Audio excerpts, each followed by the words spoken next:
fit into one of the categories, but, you know, that's we'll be there to help you. And then as far as the funding goes, say for a project at Pine Banks, and we touched on, hey, you have to have ownership of the property, you can't, you know, it's a city thing, you would need to get the city to buy in. If it's Pine Banks, you'd have to get both cities to buy into the idea of the project. But one of the things with the funding is we typically would hope to be supplemental or supported funding of a project. That doesn't mean that we wouldn't want to fund an entire project strictly with CPC funds or CPA funds. But ideally, you would already have some other sources of funding as well. So we can supplement that. So say it's an expensive project that's going to cost a few $1 million. You know, if there's other sources of funding, we can help supplement. And there also will be some information, I think, you remember I sent. So there will be information about different kind of grants, state grants, federal grants, which people also can apply and use, you know, in, as Ken told, together with our money. So in this case, maybe you can find enough money to fund this project. And the other piece of it is, when it comes to funding, there's a lot of, this law creates a lot of flexibility. So if it's possible to create private and public partnerships, this is a vehicle to do it. So if you're able to find a corporate sponsor, for instance, who wants to help with a portion of the project for some sort of contract or, you know, shared use or sponsorship, those are things that we can work with you to try and put the whole project together. Mr. Sullivan? What if we did a what if? She mentioned Pine Banks Park. A few years ago, my wife and I got the city of Malden and the city of Melrose to finish the sidewalk on Main Street, from Malden in front of Pine Banks all the way to Melrose, because it was like a dirt path. And the reason for that was a lot of people walk around the two cemeteries, the forest. Now, could we use CPC projects to maybe paint a line all the way around, showing the walking path, and then maybe every quarter mile, putting a sign up saying, all right, this is the first quarter, you're at a half mile, you're at, you know, just so that people know it's there, the route that you would take, which is pretty self-explanatory. Could you use community preservation money to fund that? Yeah. So I'm trying to do a what do you want to go over it? You know, on the grid, so if you look, like, so your question, if? Like, what would that fall under? it would be outdoor recreation, so to rehabilitate and/or restore, Or create because, a walking path. Yes, I mean, the path is there, so, it's just, yeah. So, I feel like new people that come into the town, like across the street at Oak Grove Village, yeah. you know, if you move in there, you don't know that you could walk around and end up back at your doorstep. Right, You know what I right. mean? Yeah, so that So something that would example, identify. yeah, so that example, you know, if you looked at the chart here, under outdoor recreation, it could fall under either create or rehabilitate or restore. So your previous talk about actually getting the sidewalks restored or walking path, that would fall under this. So you could use it to take an open space that is underutilized, right? It's just a sidewalk. Yes. And create a jogging path out of that sidewalk or a walking path out of that sidewalk. You know, creating art pieces, hiring people to put in different type of art along the sidewalk to make them interested. Little signs that tell them the distance. Right. You know, all of these things are parts of projects that we would be interested in hearing about. Things that are going to beautify and supplement Malden. Right. Maybe a blue line, so you can follow it right in the middle of the sidewalk all the way around. Yep. I mean, that would be a cost. Folks, I just wanted to let everyone know that one of the other members of our committee is here. Yeah. She snuck in quietly and sitting over there is Lisa Solda. Very huge help on the committee, like everyone else is. But Tuck, do you have anything you want to add to this portion of the conversation? Great idea, though, and I do think, I believe it's a very thin line, but I do believe that it would be covered. Depending on how we decide to describe it. So, The process would be, It's very important make to a be able proposal, to sell fill it. out an application, and then who would follow through on it? Well, what you would do is, Rob, you want to? they turned to me because I'm the lawyer, so. He has the best, he has the loudest voice. Yeah. Anyway, so first you start with a pre-application. That pre-application that Ken described, you fill it out. It's a one-page thing. You bring it to us and we say, yeah, we want to hear more about it, or no, this doesn't fall. And we do some vetting of it. Once we get past that stage and we invite you to make the proposal, it's a much more comprehensive application. You know, how much does it cost? Where have similar projects been done? You know, who are the people involved? I've talked to different departments like DPW about whether they'd be interested in seeing it happen. Whether the ward councilor of both cities would like to see it happen. All right, you just made it not worth it. Well, this is what it's. But this is what it's about. This is about us. It's not about them spending their money. It's about them. And even if they say no, there are times when you still go forward, right? Because people don't exactly understand the idea. You bring these things to us and you've told us this is where it's at. We consider it, and if we like it, frankly, I love ideas like that, right? My personal opinion. We present it to the city council. And then the city council says, great. They sign off on it, and it's approving us giving the money for that to happen. And then we get into negotiation of how it'll happen. Do you need, this general contractor has been hired to do it, and this and that.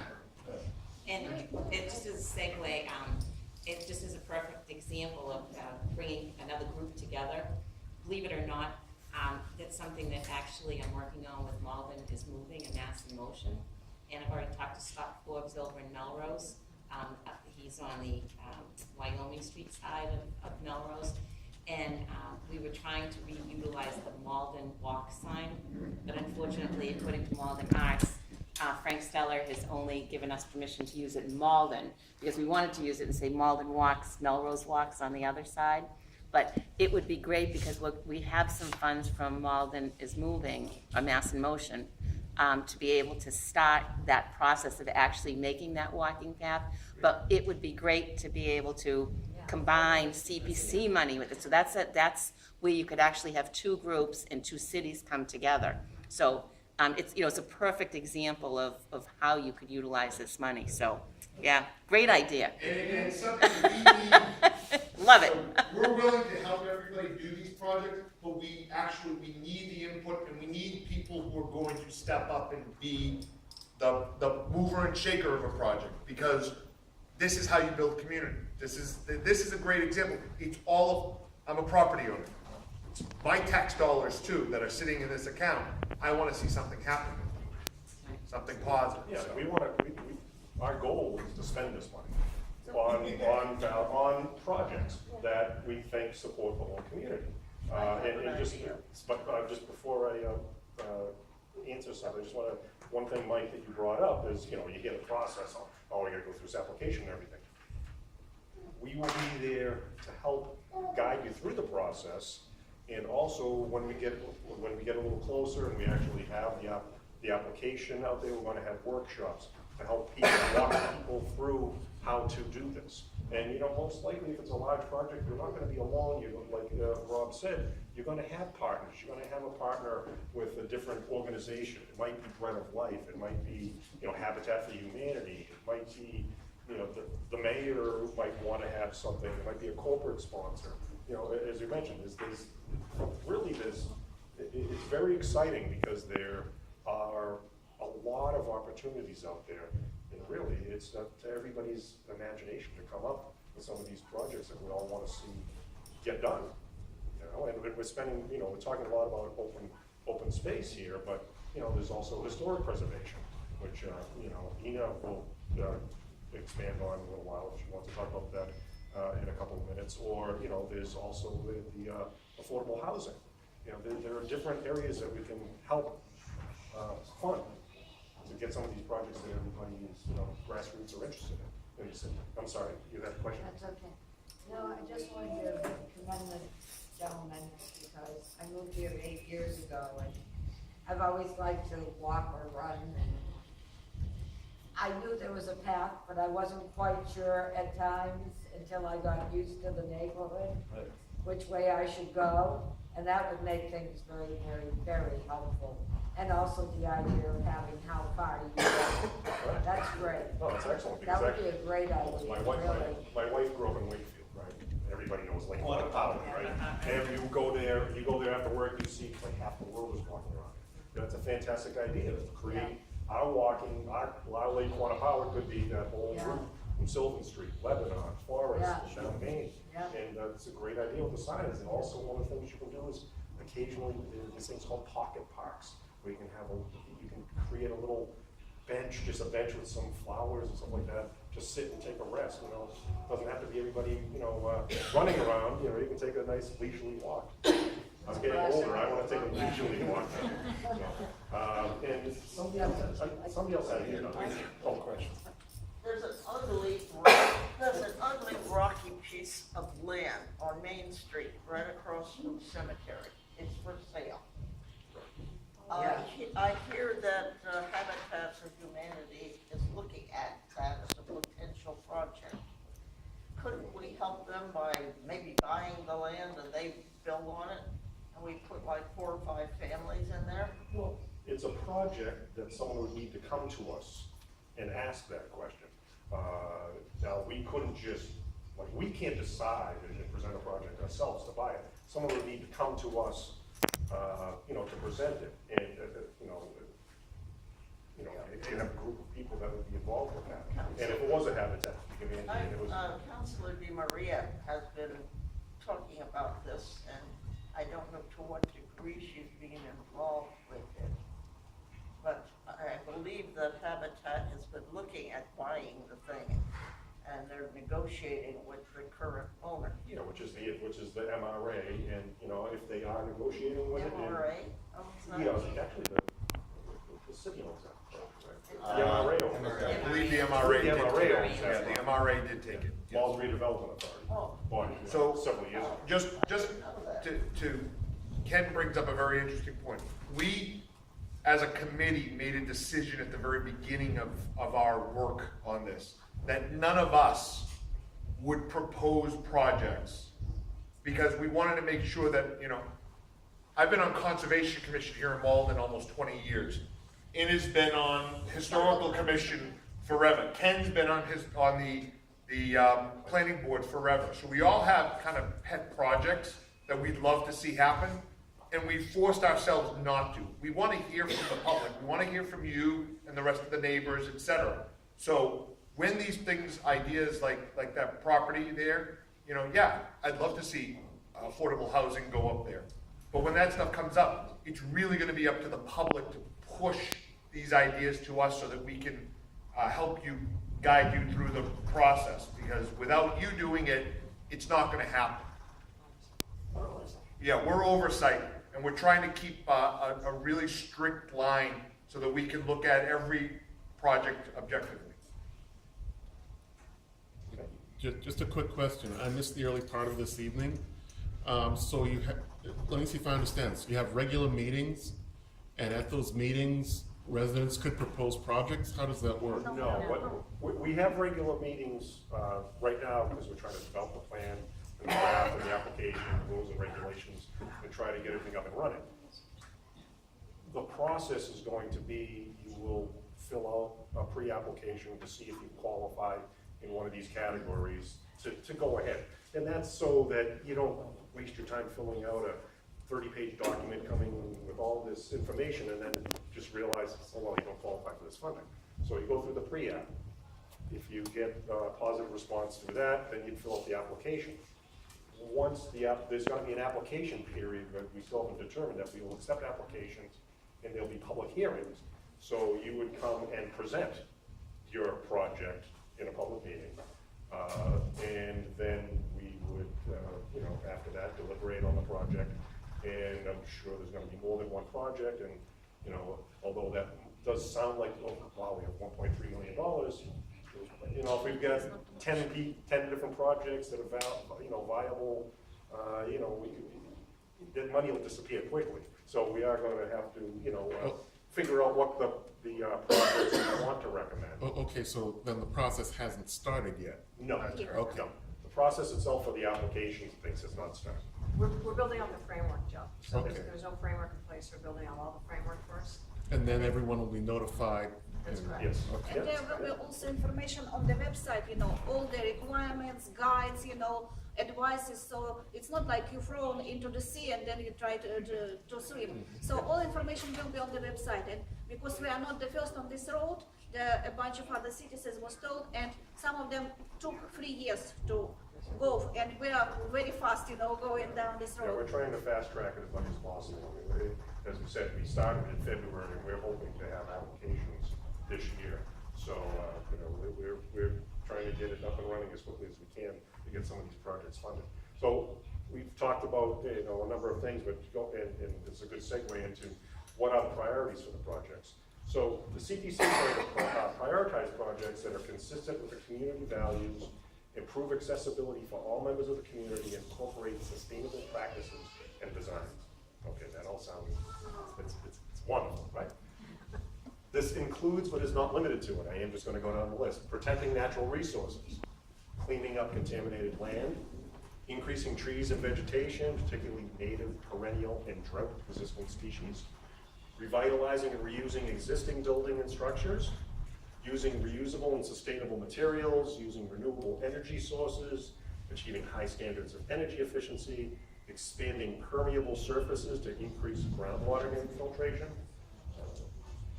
And then some additional considerations for the projects, that the proponents of the project, or the applicants, have support from Malden boards, commissions, departments, community groups, or city, state, or federal officials.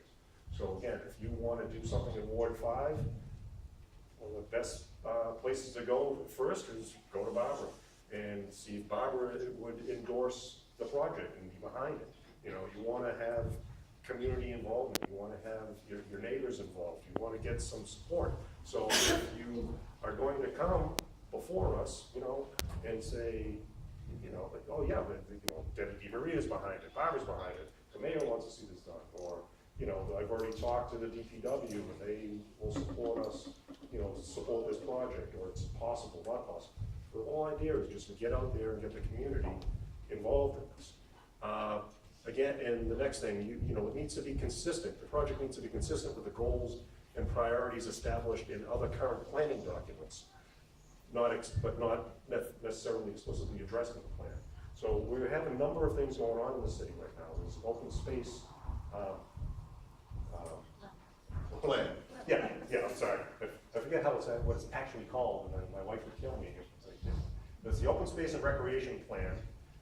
There's also master steering plan committee that's going through and trying to update, some of the goals and ideas that people want to see happen in the city, whether that's traffic control or development, restricting development, whatever.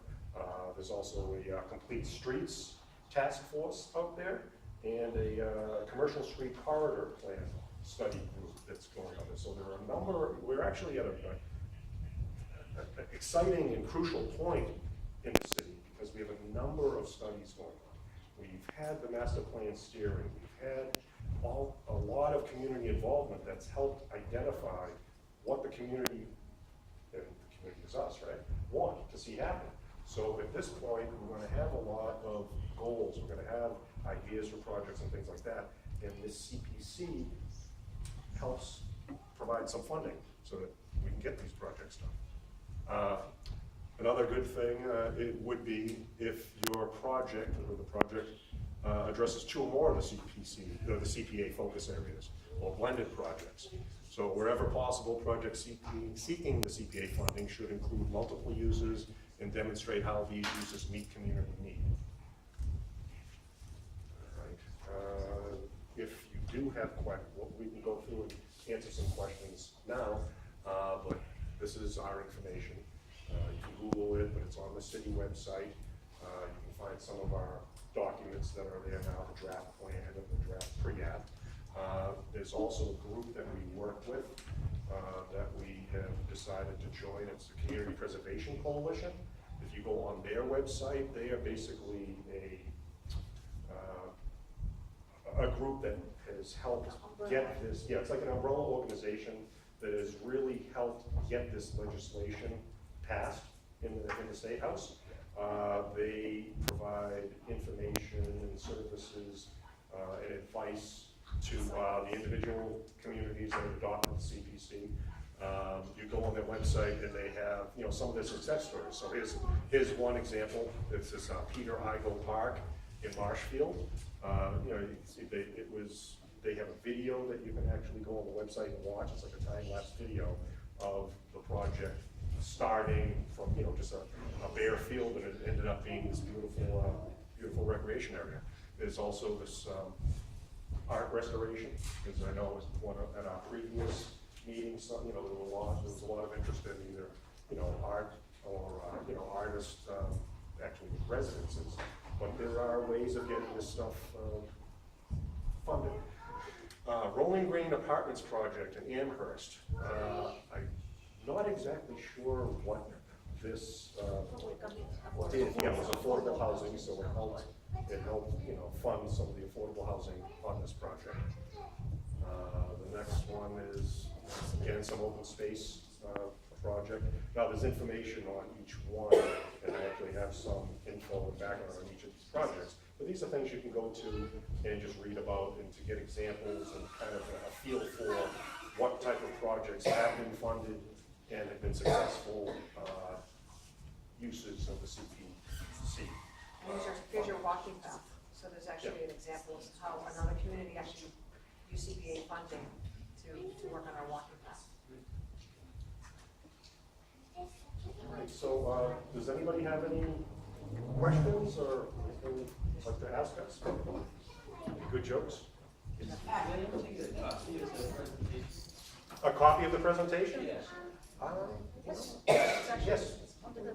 We have it up on the Facebook page, and it's on, you know, but yeah, absolutely, we'll give you a copy. Yeah, definitely. Okay.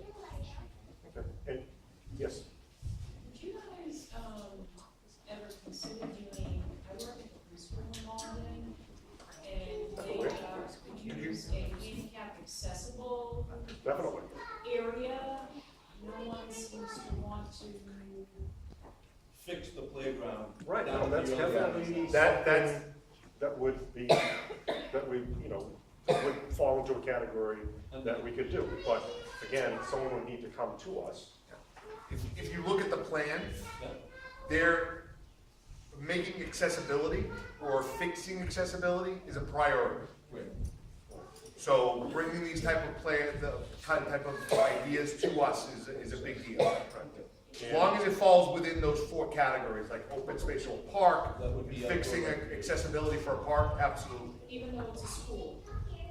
Yes, Yes, because the city city could come though we have, to there's, apply for some of the funding. Why are you thinking no? The city could what? I didn't hear you.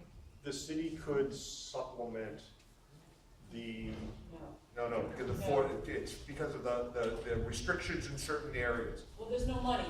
right, Yeah, that's the money. So there are certain legal restrictions. For instance, there's a case going on as to whether or not you can help restore a historical church, right? Separation. Schools have certain requirements that they must meet, and do those requirements merge with the CPA's requirements in terms of how they fund projects? There are case scenarios where accessibility on school playgrounds is part of funding from a CPA. So yes, we can do it. We would have to work with the city to make sure that we meet each one of the parameters of the school department.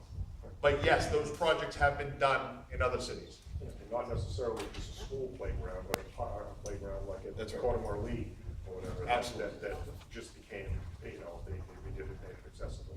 So we stated it earlier, it depends on how you approach some of these projects, and you definitely need to approach them during the application process that they're compatible with, legally, with some of the, again, Rob's the point,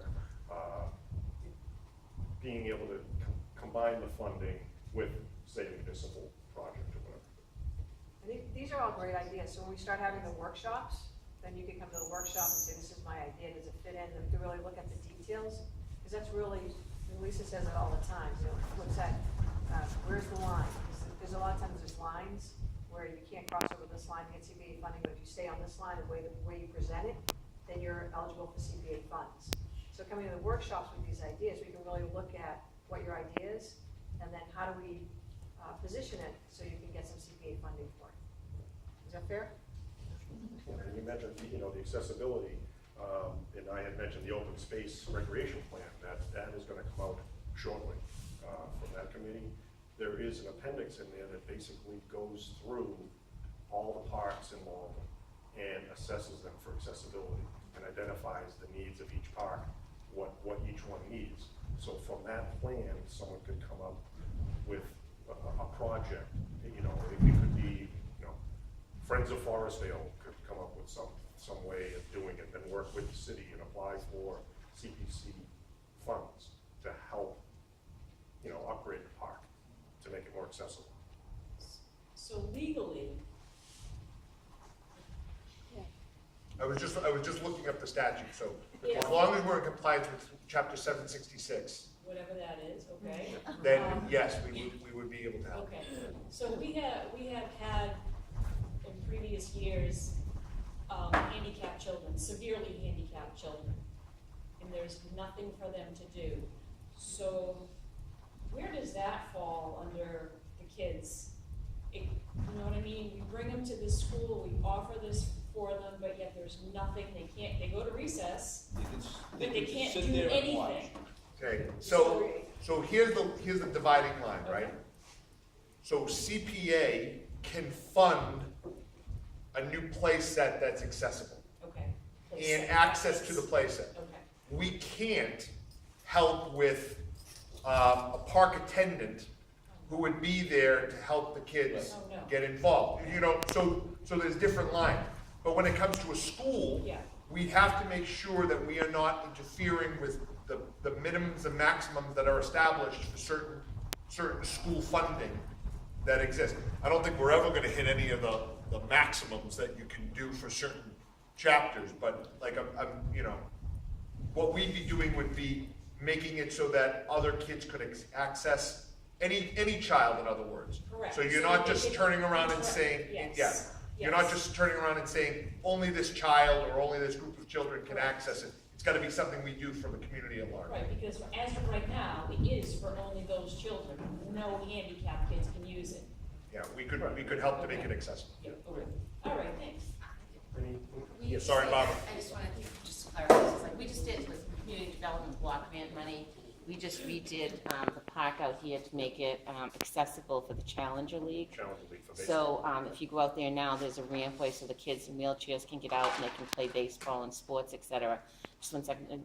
But I guess my question is the playground at this playground, the playground that's in the back of the school is open to the public during dusk to dawn, not just the school? Is the playground at the Early Learning Center also, is that locked or is that open to? It's locked. It's locked, so that might be So, a little. yeah, that would be a problem, so. It's not for open to the instance, public. Yeah, we're not allowed to help fund Howard if Mystic or Malden Catholic is gonna put a lock on the fence, right? You know how they've been locking it over at Howard Field? Yeah, That's, they lock- you know, they lock it up at night. we can't help to create something that's gonna be locked.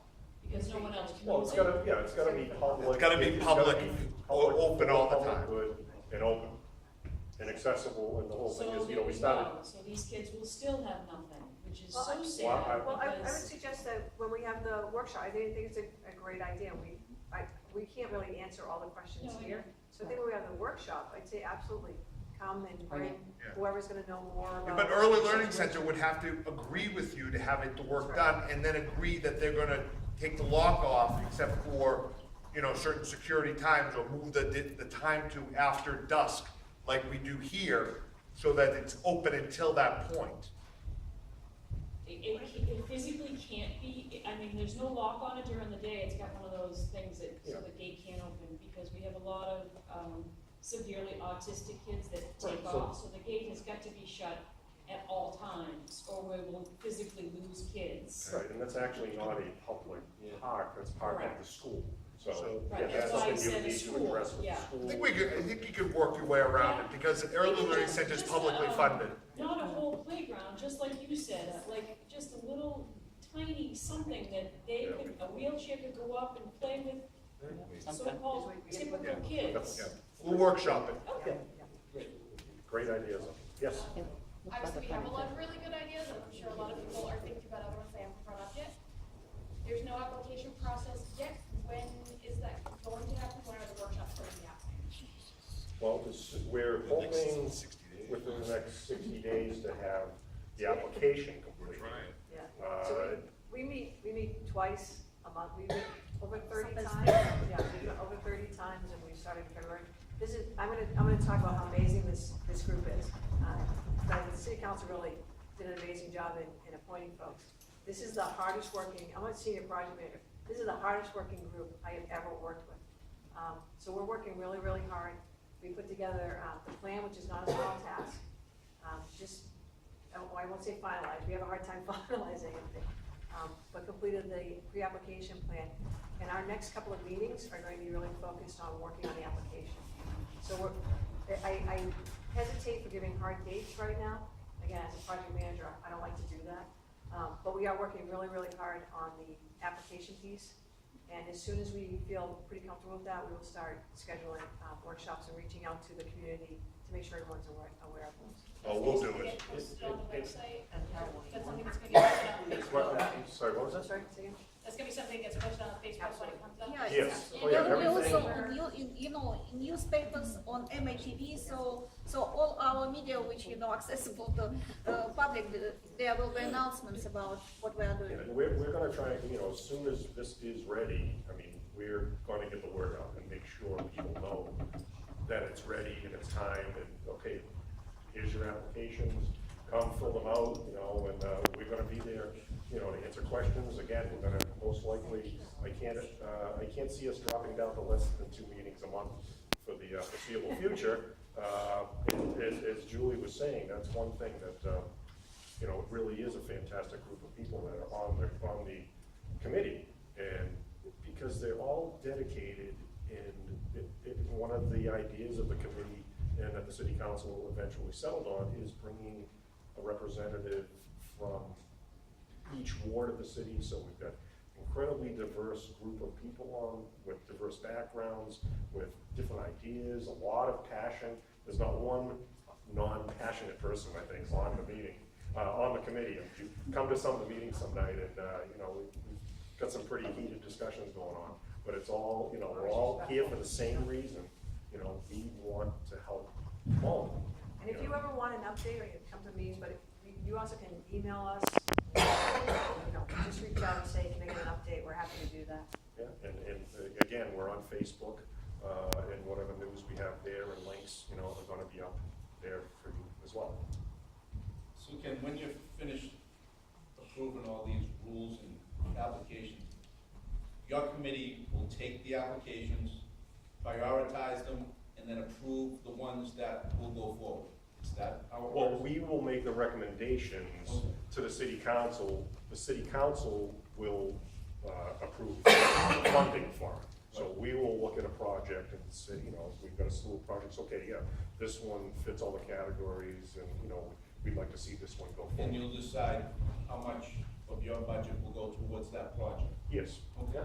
And one other thing that, I didn't mention is, for some of these larger projects, you can actually leverage the CPC funds for some long-term financing as well. So you could dedicate, say, pick a number, say, okay, $15,000 a year for the next 20 years to help pay debt service on a large project. So it doesn't have to all be done at once. You can get, you can use this to, as a You source can of get income. creative to with the fund. money Right. and how. Yeah, and that is one good thing about the legislation, and that it is very, obviously there are constraints on what and how we can do, but it's also fairly flexible. And that's one of the things that's up to us to determine how many times a year we're gonna accept applications? Are we gonna accept applications only once a year, or it's really, that's why one of the things that's difficult for us is, I'm not saying it's difficult, but, there's a lot of discussion and challenges in what to do and how we're gonna set this up.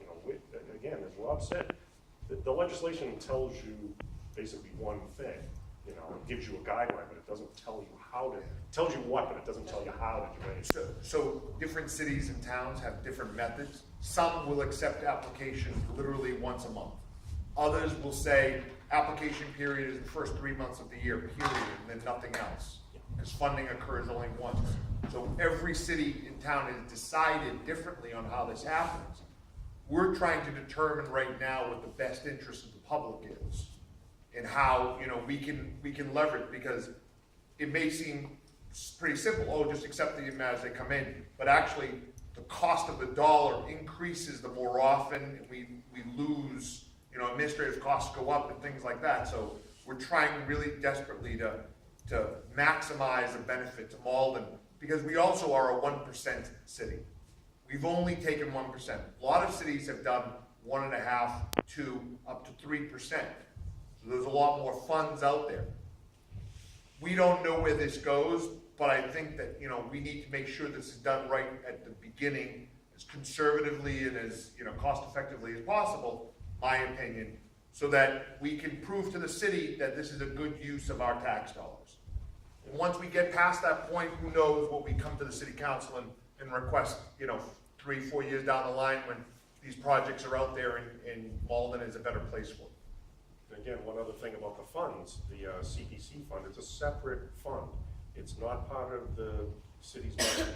It is a completely separate thing. I mean, it's administered through the city, but it is separate than the city budget. So this is supplemental It goes to these projects. to go to these projects. Yeah, it doesn't, they can't You use it. can't use this to go, pay for a new police car or something like that. I mean, it can't be taken to fill, to spend it on another budget shortfall Can't somewhere. backfill the budget, which is wonderful. It's its own entity, which is fabulous. And it's gonna give us the opportunity to do things that we would never be able to do. And that's where, getting everyone's input and getting the creativity and the ideas that, like Michael and Sandy have brought up, are things that, we might never have thought of. So, the more brain power that we put into this, the more creative and better ideas we're gonna come to the front with. So, and hope Malden will be a better place for it. So, anybody have any other questions? You don't have to ask them tonight. As we said, we're available. You can email, you can go on Facebook, get in touch with us, and we'll be there to answer the questions, and hopefully we'll be out there sooner than later with this applications and a few more of these information sessions. The idea is to go to different areas of the city to make it a little easier for everybody to come see us. It's going to be a little challenging over the next month or so of the holidays, but we will be bringing the CPC to a community near you. And before they close and leave here, I just want to thank the committee. They have done yeoman's work. I cannot tell you what, they're there every Tuesday night, when the council meets. They met all summer when the council wasn't meeting. They really have come together as a team, and brought their own ideas, creative ideas to the table, and come up with a great plan. They're working diligently. They don't get paid for this. This is a labor of love for them. They believe in this, the Community Preservation Act. They believe in the city of Malden, and they believe that they are making the place a better city for all of us. And I don't just believe that, I know that. So I just want to give them all a big round of applause.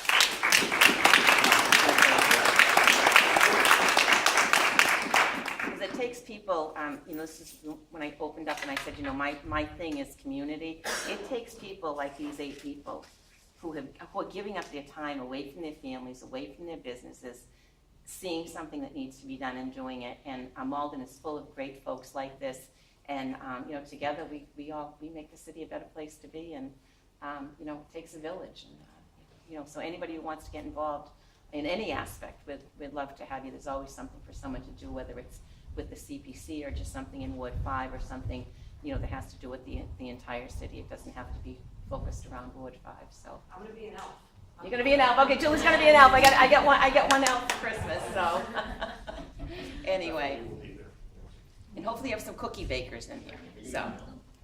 I could be there. And thank you all for your time tonight, we really appreciate it. Thank you, Councilor Murphy. Thank you, and don't forget, Jill is over here, she has her green light bulbs for Light Up Malden in honor of our veterans, so we'd love to see Ward 5 lit up green, so that would be absolutely wonderful. That's the end of the agenda. If anyone wants to stick around and talk about anything, certainly I'll be here till 8 o'clock, and then